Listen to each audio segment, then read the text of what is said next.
Good afternoon. My name is Brandon Coop, and welcome back to podcast 2 of the U.S. History um, podcast.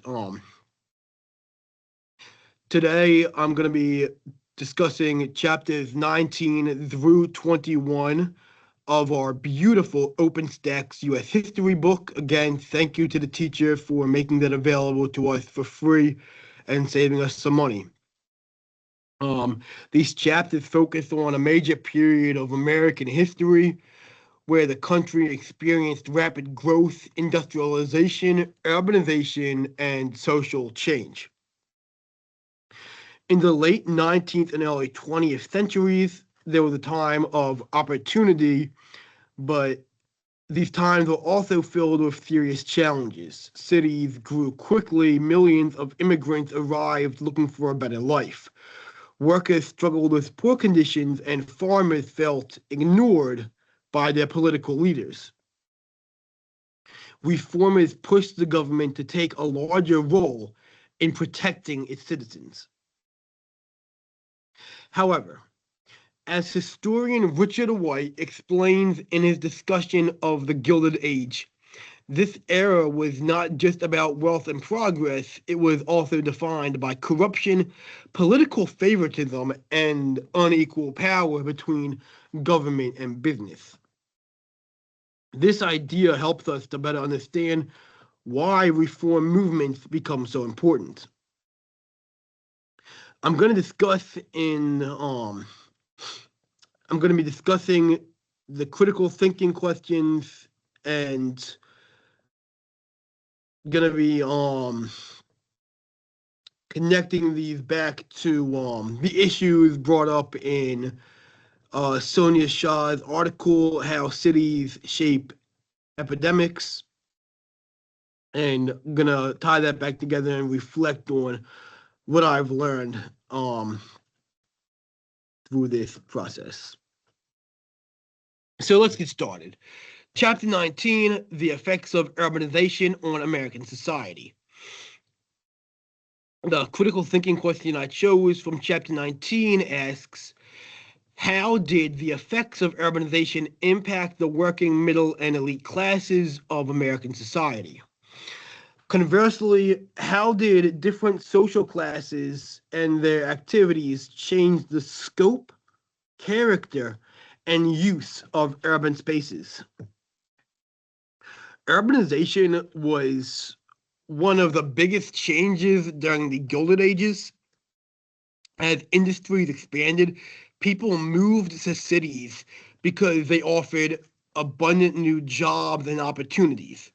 However, for these cities, as these cities developed, um, they developed very differently depending on a person's social class.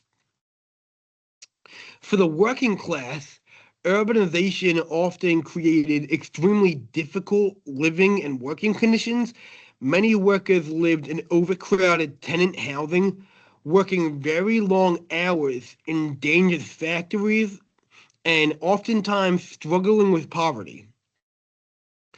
Immigrants especially experienced hardship because they often arrived with little money and were forced into dense, unhealthy neighborhoods. From a personal aspect, I can talk. My family on my dad's side came from Germany, and they came into Ellis Island in New York and were settled in a very populous area in New Jersey. With very little money in their pockets. Um, this connects back to directly what Sonia Shah talked about as 19th century cities being virtual charnel houses where disease and death were common due to overcrowding and poor sanitation. Life expectancy in cities like New York was significantly lower than in rural areas, showing how urban growth created a serious public health risk.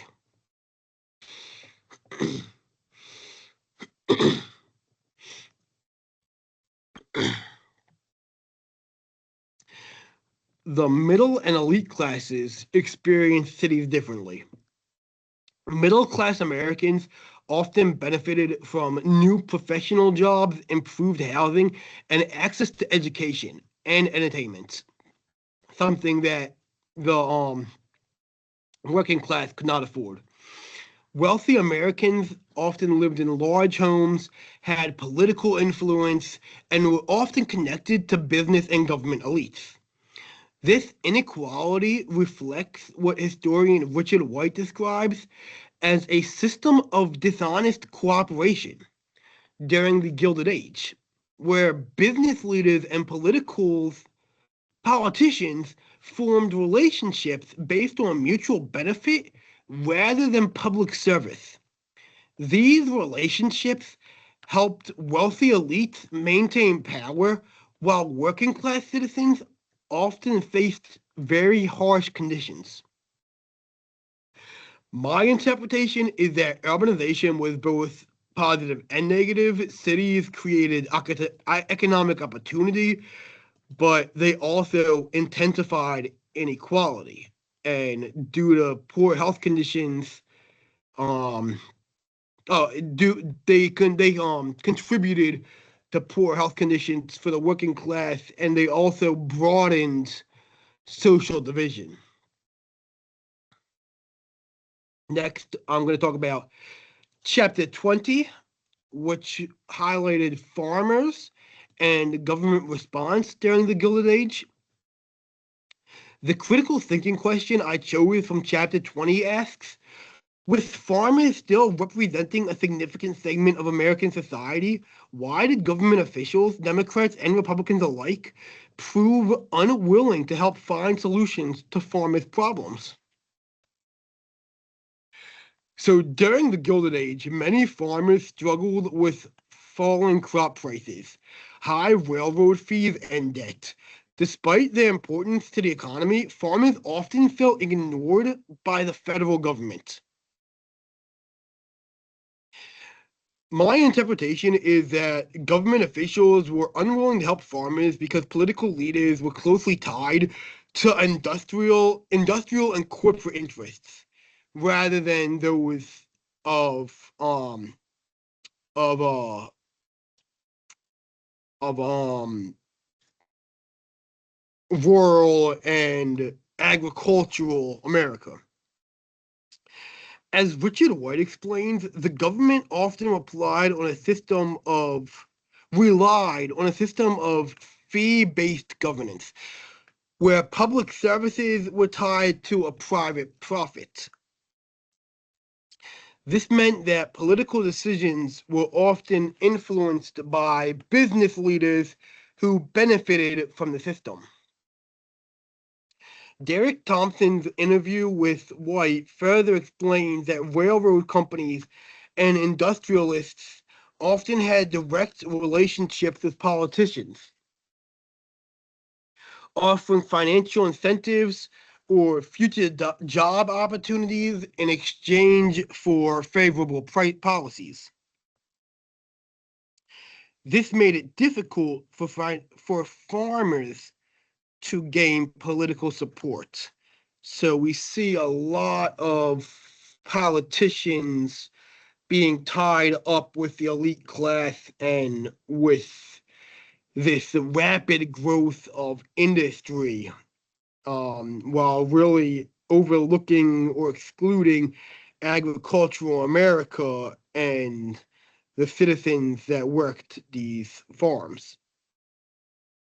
As a result, farmers organized movements like the Populist Party, demanding reforms such as railroad regulation and monetary policy changes. However, these efforts faced strong resistance from established political and business interests. This shows that government in the Gilded Age often prioritized economic growth and corporate power over the needs of rural citizens. In chapter 21, we talked about Theodore Roosevelt and the progressive age. The critical thinking question I chose from chapter 21 asks, how did President Theodore Roosevelt's square deal represent the idea that the federal government should serve as a steward protecting the public's interests? The progressive era emerged in response to the problems of industrialization and Gilded Age corruption.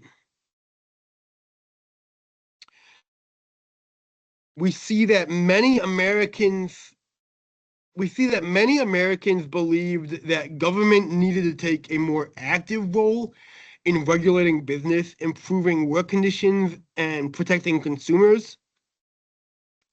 President Theodore Roosevelt's Square Deal represented this shift in public ideology and perceived thought. He believed the government should act as a neutral force between corporations and the public, ensuring fairness in economic and social life. This was a major change from the Gilded Age system described by Richard White, where government often worked closely with business elites. Roosevelt instead used federal power to regulate monopolies and break up unfair business practices. I like to think towards today how we see Amazon and we see Google, and some of these companies may be starting to form or monopolize, and it makes me wonder if the government will be forced to intervene at all in the future. Connecting back to Benjamin C. Waterhouse's discussion of antitrust history, which shows that Americans have long debated the power of monopolies. In the early 20th century, figures like Louis Brandeis argued that large corporations threatened democracy. This concern continues today in debates about tech companies and market concentration, as I mentioned. My interpretation is that the progressive era marked a turning point in American history where citizens began to expect the government to actively protect public welfare rather than simply support economic growth.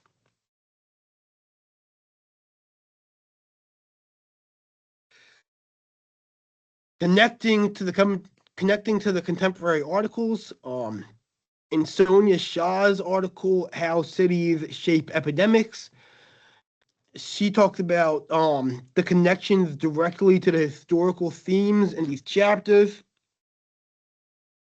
Shah explains that urbanization has always influenced the spread of diseases. In the 19th century, overcrowded cities like New York experienced high mortality rates due to poor sanitation and housing conditions.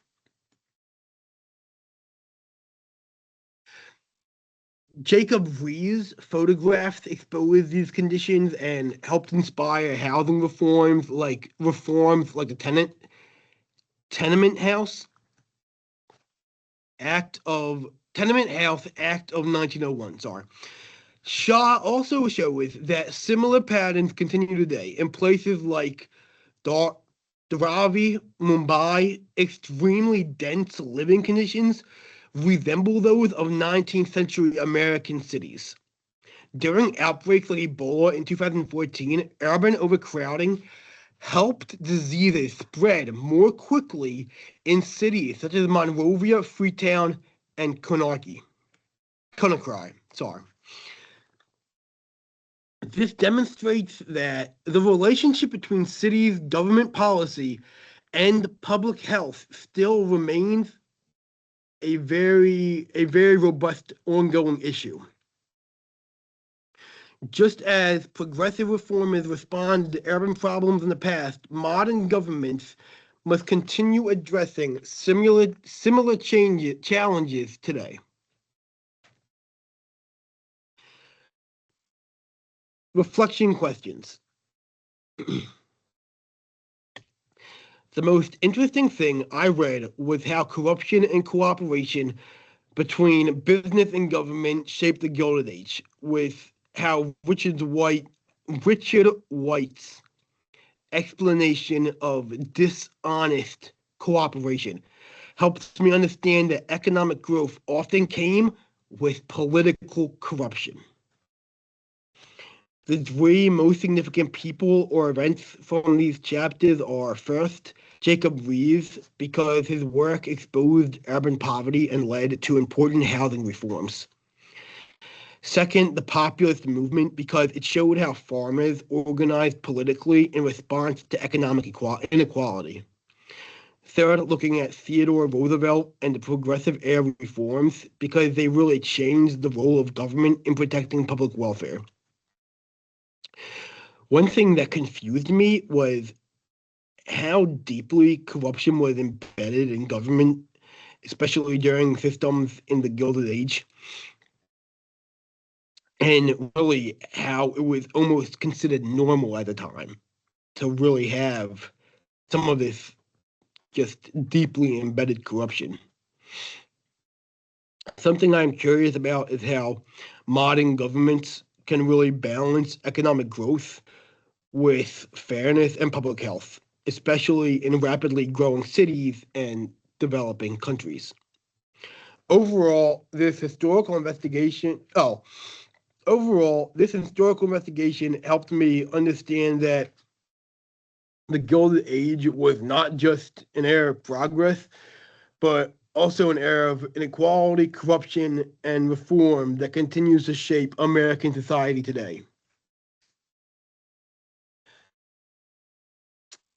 Thank you for listening to this episode of my podcast, and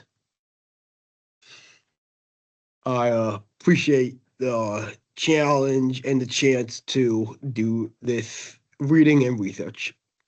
Hope you have a great night. Stay safe.